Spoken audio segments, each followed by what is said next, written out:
आज का जो अपना प्रकरण रहेगा वो रहेगा कृषि अवस्थितिकी सिद्धांत। कृषि अवस्थिति सिद्धांत।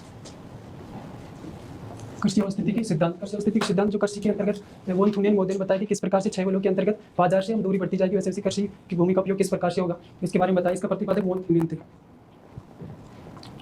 प्रतिपादक वोन थुनियन।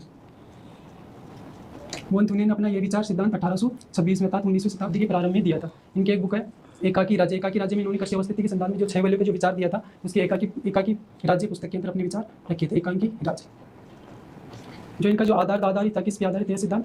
तुलनात्मक लाभ के सिद्धांत पे आधारित था। वोन थुनियन के सिद्धांत जो कृषि अवस्थिति के सिद्धांत दिया था वो तुलनात्मक लाभ के सिद्धांत पे, जो बाजार से जैसे जैसे दूरी बढ़ती जाएगी वहाँ पे कृषक भूमि उपयोग का उपयोग अपने लाभ के आधार पर करेगा, तो जिसे क्या कहा जाता है? आर्थिक लगान कहा जाता है। तो ये आधारित था तुलनात्मक लाभ के सिद्धांत पे।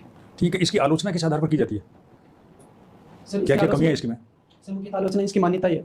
मान्यता में जैसे वोन थुनियन कहते हैं कि एक एकाकी राज्य होना चाहिए जिसमें समदेशिक धरातल सत्ता होना चाहिए। इस प्रकार की भूमि प्रारूप शायद ही देखने को मिलता है वर्तमान। इसके अलावा इन्होंने परिवहन का जो घोड़ा गाड़ी बताई थी वो वर्तमान में देखने को नहीं मिलती। वर्तमान में इस परिवहन विकास के अंदर उच्च विकास हो चुका है, जिसके अंदर अनेक प्रकार के संसाधनों का प्रयोग किया जाता है। इसके अलावा वोन थुनियन ने बताया कि जो परिवहन की लागत है वो बाजार से दूरी बढ़ती है तो वो बाहर और दूरी के अनुसार बढ़ता है, लेकिन वो सैद्धांतिक वास्तविक में जैसे जैसे दूरी बढ़ती है परिवहन मूल्य घटता जाता है। इस प्रकार से बैठिए, एक लैंड रेंट भी अपन पढ़ते हैं जो स्थिति सिद्धांत पढ़ते हैं ना।